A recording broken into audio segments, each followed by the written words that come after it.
నమస్తే, welcome to plus TV. Telangana రాష్ట్రంలో కల్వకుంట్ల కవిత ఆ రోజు ఒక అంశాన్ని బయట పెడుతూ ట్రెండింగ్లోకి వస్తూ ఉన్నారు. అయితే తాజాగా ఒక ట్విట్టర్లో ఒక పోస్ట్ అయితే వైరల్ అవుతూ ఉంది. గతంలో నేరెళ్ల బాధితులను అనేక చిత్రహింసలు పెట్టే పోలీసులను చూసాం. అందులో కేటీఆర్ పాత్ర ఉందని చెప్పేసి గతంలో అనేక మంది మాట్లాడుకోవడం జరిగింది.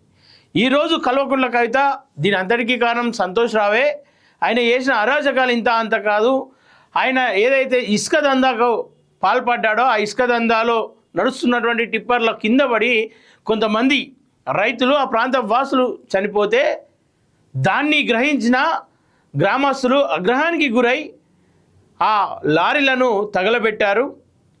ఆ టిప్పర్లను కావచ్చు, లారీలను కావచ్చు తగలబెట్టడం జరిగింది.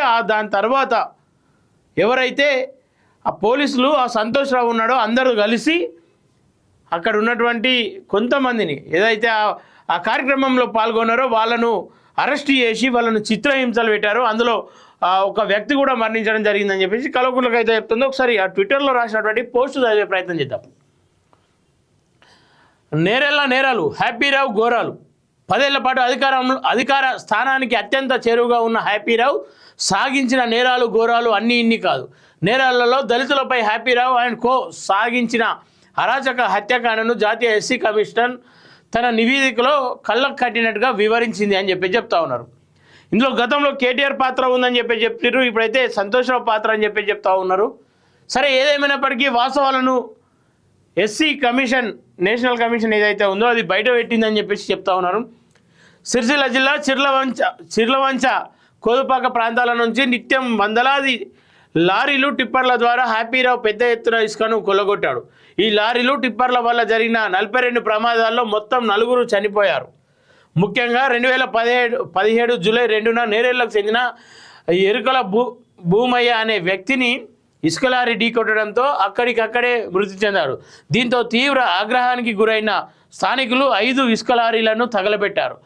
లారీలను పెట్టారనే కోపంతో పోలీసుల చేత 8 మందిని అర్ధరాత్రి అరెస్ట్ చేసి చిత్రహింసలకు గురి చేశారు. ఈ ఘటనలో పోలీసులు చిత్రహింసలకు తట్టుకోలేక వెంకటేష్ అనే వ్యక్తి మృతి చెందాడని చెప్పేసి క్లియర్గా తెలిసింది. అది గతంలో అన్నారు, కానీ అది పోలీసుల వల్ల కాదు అని చెప్పేసి నమ్మించే ప్రయత్నం కూడా పలికిరు. ఈ వ్యవహారంలో స్వామి భక్తి ప్రదర్శించిన ఎస్పీని బదిలీ పేరుతో హైదరాబాద్లో ఉన్నత స్థానానికి పంపించారు. ఎవరైతే ఆ పోలీసులు ఉండి ఆ రైతులను అరెస్ట్ చేసి చిత్రవదన పెట్టి ఆయనను సంతోషరావును సంతోషపెట్టిండో ఆ ఎస్పీని ఒక ఉన్నత స్థాయిలోకి ఒక మంచి పోస్ట్ ఇచ్చిండో అని చెప్పేసి చెప్తా ఉన్నాను. అరెస్ట్ చేసిన వారిని పోలీసులు రిమాండ్కు తరలించారు. కరీంనగర్ జైలర్ నిందితులపై గాయాలు చూసి జైల్లోకి తీసుకునేందుకు నిరాకరించారు. పోలీసులు బాధితులకు పెయిన్ కిల్లర్లు ఇచ్చి వారంతా ఆరోగ్యంగానే ఉన్నారని డాక్టర్ సర్టిఫికేట్ ఇచ్చి జూలై 10న జైలుకు పంపించారు. బాధితుల్లో 4 తీవ్ర అస్వస్థతకు గురికాగా కరీంనగర్ జిల్లా ప్రభుత్వ ఆసుపత్రికి తరలించారు. జైలర్ నిందితులు ఆరోగ్యంగా లేరని నిర్ధారించడంతోనే పోలీసులు 3rd డిగ్రీ ఘటన వెలుగులోకి వచ్చింది. అప్పుడు ఆ జైలర్ ఎవరైతే ఉన్నారో ఎవరైతే వీళ్ళు జైలుకు రిమాండ్కు పంపించారో వాళ్ళు ఆరోగ్యంగా లేరు, వాళ్ళ పరిస్థితి క్షుణ్ణించింది, వాళ్ళపైన 3rd డిగ్రీ జరిగింది అనే కొంత అనుమానంతో ఈ విషయాన్ని బయటకు తీసుకురాగానే పూర్తిగా నిజంగానే 3rd డిగ్రీ జరిగింది, ఒక వ్యక్తి కూడా మరణించాడని చెప్పేసి అప్పుడు వార్త పెద్ద ఎత్తున బయటకు రావడం జరిగింది. ఓకే, నేరెళ్ల ఘటనపై జాతీయ ఎస్సీ ఎస్టీ కమిషన్కు పోలీసులు చేత తప్పుడు సమాచారం ఇప్పించాడు హ్యాపీరావు. అన్ని రూల్స్ ప్రకారమే చేశాం, బాధితులపై ఎలాంటి 3rd డిగ్రీ ఉపయోగించలేదని నివేదిక పంపించారు.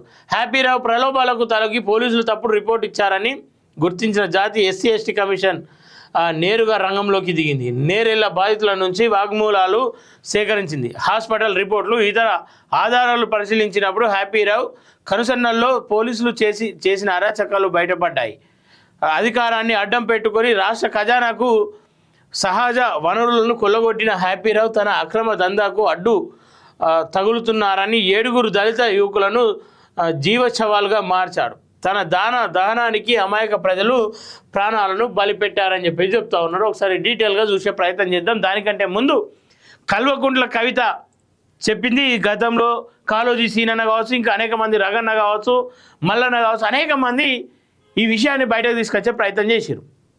ఏమని చెప్పారు, నేరేళ్లలో పోలీసుల దౌర్జన్యం బయటపడ్డది, పోలీసులు వాళ్ళని చిత్రవదన చేస్తూ ఉన్నారు, వాళ్ళు జీవ సవాల్గా మార్చారు, వాళ్ళు బ్రతుకున్న శవాలు అయిపోయారు, ఇప్పుడు వాళ్ళకు న్యాయం జరగాలని చెప్పేసి అనేక సార్లు ఇదే వేదికలుగా, ఇదే డిజిటల్ మీడియా వేదికలుగా వాళ్ళ కోసం మాట్లాడినటువంటి వ్యక్తులు, పోరాడినటువంటి వ్యక్తులు ఈ డిజిటల్ మీడియాలో అనేక మంది ఉన్నారు. మరి ఆ సమయంలో కల్వకుంట్ల కవిత బతికే ఉంది కదా, చచ్చిపోలేదు కదా, నోరు ఉంది కదా, మరి ఎందుకు ఆ సమయంలో ఈ డిజిటల్ మీడియాలో మాట్లాడుతున్నటువంటి జర్నలిస్టులకు నువ్వు మద్దతుగా లేవు? కల్వకుంట్ల కవిత, సరే కల్వకుంట్ల కవిత గారు, అంటే ఈరోజు నీకు ఆ పార్టీతో సంబంధాలు తెగిపోయినాయి, ఈరోజు ఆ వ్యక్తులతో దూరమైనవు, మీ ఆస్తి తగాదాల్లో లేదంటే మీ అక్రమ సంపాదనలో పాలు పంచుకున్నట్లు ఇబ్బందులు ఏర్పడ్డాయి కాబట్టి ఇవాళ నీకు నేరెళ్ళ బాధితులు కనబడతా ఉన్నారు, తెలంగాణ ప్రజలు కనబడుతూ ఉన్నారు, బీసీలు కనబడతా ఉన్నారు, వాళ్ళు దొంగలుగా కనబడతా ఉన్నారు. వాళ్ళ దొంగలే. ఈ రోజుకైనా నువ్వు నిజం చెప్తా ఉన్నావు, వాళ్ళపైన శిక్ష పడేదాకా నువ్వు ఆమరణ నిరాహార దీక్ష చేయాలి.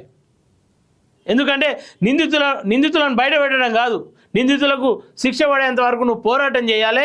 ఈ రోజు నుండి కల్వకుంట్ల కవిత శబదం పాటించాలి, నేను అన్నం తినను, వాళ్ళని అరెస్ట్ చేసి వాళ్ళ నిందితులు ఎవరైతే ఉన్నారో వాళ్ళపైన కేసులు పెట్టి వాళ్ళని లోపలికి పంపే వరకు నేను అన్నం తినను, నేను నీళ్లు తాగనని చెప్పేసి ఆమరణ నిరాహార దీక్షకు పిలుపునివ్వాలని చెప్పేసి ఈ సందర్భంగా కోరుకుంటూ ఉన్నాం. ఎందుకంటే మాస్ వంటి జర్నలిస్టులు కానీ చిన్నోళ్ళు కానీ, ఇక మీ దృష్టిలో అందరూ చిన్నోళ్ళే, ఎందుకంటే ధనం లేదు కాబట్టి. మాట్లాడేటువంటి దమ్మున్నా సరే, ధనం లేకపోతే చిన్నవాళ్ళే సరే, ఏదేమైనప్పటికీ ఒకటే చెప్తా ఉన్నాం, ఈ రోజు నుండి ఆమరణ నిరాహార దీక్షకు కల్వకుంట్ల కవిత పిలుపునివ్వాలి, ఇవ్వాల్సిందే అని కోరుతా ఉన్నాం.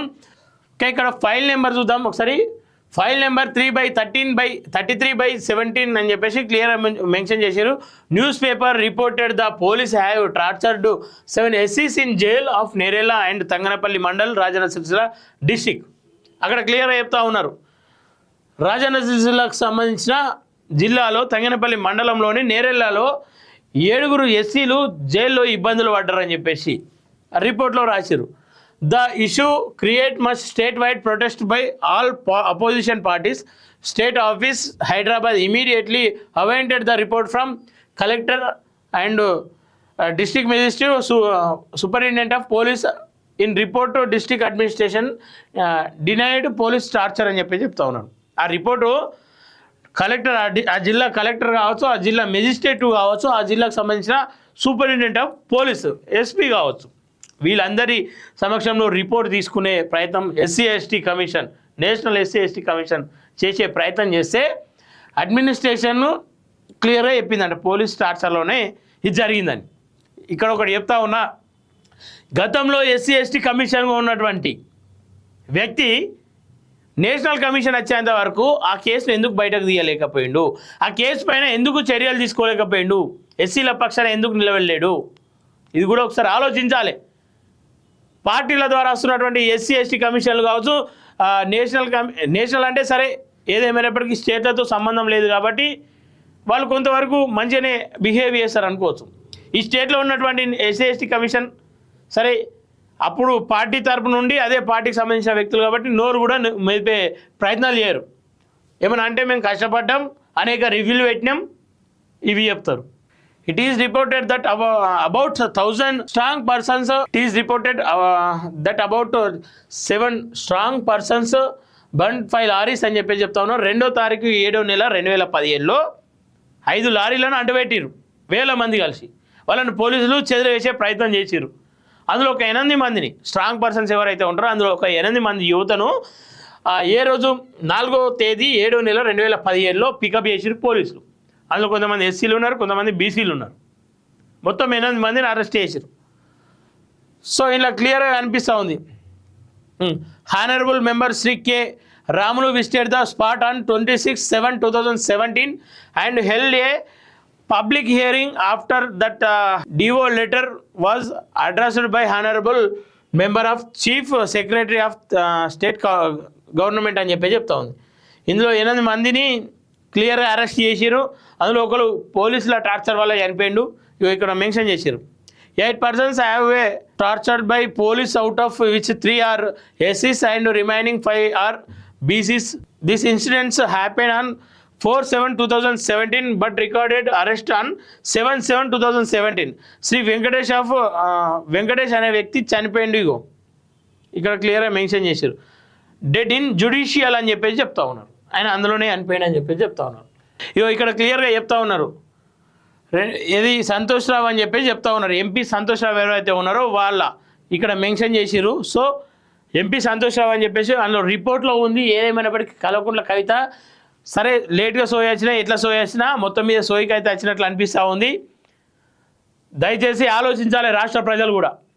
వీళ్ళ అధికార దాహం కోసం, వీళ్ళ అధికార అవసరాల కోసం, రాజకీయ అవసరాల కోసం రాష్ట్ర ప్రజలను వాడుకుంటా ఉన్నారు. ఇదే కుటుంబం నుండి గతంలో ఆ ప్రాంతంలో ఉన్నటువంటి ఎమ్మెల్యే, ప్రస్తుతం కూడా ఎమ్మెల్యేగా ఉన్నాడు కేటీఆర్. అంటే కేటీఆర్కు సంబంధం లేకుండా సంతోష్ రావు ఆ ప్రాంతంలో పని చేయగలుగుతాడా? కేటీఆర్ అనుమతి లేకుండా ఆ ప్రాంతంలో లారీలు నడపగలుగుతారా?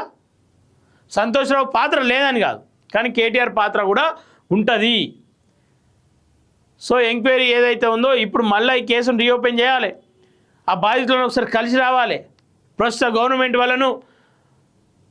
వాళ్ళకు ఏ పని చేసుకోలేకుండా వాళ్ళను చచ్చిపోయిన శవాలుగా, బ్రతుకున్న శవాలుగా వాళ్ళను ఇళ్లలో పడుకోబెట్టి సాధాల్సిన పరిస్థితులు ఏర్పడుతూ ఉన్నాయి. వాళ్ళకి ఇంకా న్యాయం జరగలేదు. తప్పు చేయకుండా తప్పు అని చెప్పేసి అప్పటి ప్రభుత్వం వాళ్ళను అరెస్ట్ చేసి అనేక చిత్రహింసలు చేసింది.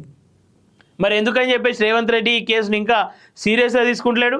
దాన్ని ఎందుకు రీఓపెన్ చేస్తలేడు? గతంలో చెప్పిండు కదా, రైతులను సంఖ్యలు వేసిరు, నేరెళ్ళ గడను చూస్తే అర్థమైపోతుంది ఈ బీఆర్ఎస్ ప్రభుత్వం ఏదైతే తప్పులు చేస్తుందో అని చెప్పేసి అనేక సార్లు ఆ నేరెళ్ళ బాధితులను వాడుకున్నాడు కదా.